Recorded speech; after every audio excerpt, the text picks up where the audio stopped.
kloter supaya membagikan lokasi berdirinya ya, semua deteksi para jamaah. Jadi jangan berkumpul di depan atau di belakang.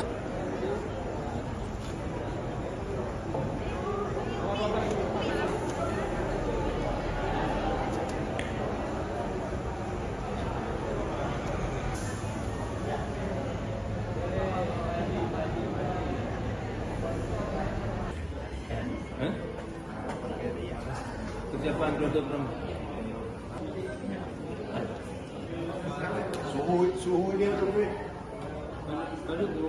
Baik, Assalamualaikum warahmatullahi wabarakatuh.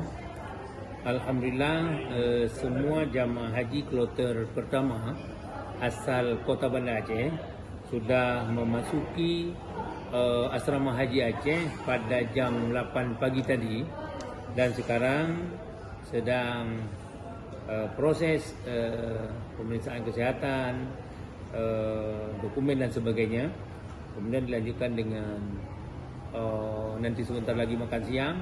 Habis itu ada pelepasan. Jadi insyaAllah nanti pelepasan pada jam 14 siang akan dihadiri langsung oleh insyaAllah Gubernur Aceh hadir. Kemudian dari Kepala Badan Penyelenggaraan Haji Indonesia beserta Deputi.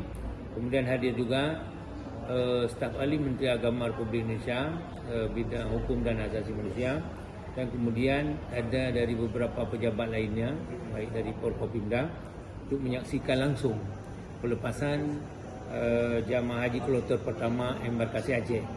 Jumlah jamaah yang akan berangkat pada besok pagi yaitu 386 jamaah dan 7 orang petugas. Jadi 393 orang penuh seatnya, terdiri dari laki-laki 161 orang dan perempuan atau wanita 225 orang. Dari jumlah jamaah yang akan berangkat, ada 5 orang yang perlu penanganan secara khusus, yaitu karena ada sakit, kemudian lansia dan sebagainya, yaitu Ibu Rukiati, Pak Samsul Bahari, Ibu Rasima, kemudian Pak Kamarudin dan Mustafa Idris. Lalu kemudian insyaAllah jamaah akan berangkat dari asrama nanti tengah malam, kemudian sampai di bandara akan terbang. Jangan lupa subscribe channel YouTube Vlog Jurnalis Kutaraja, catatan seorang jurnalis.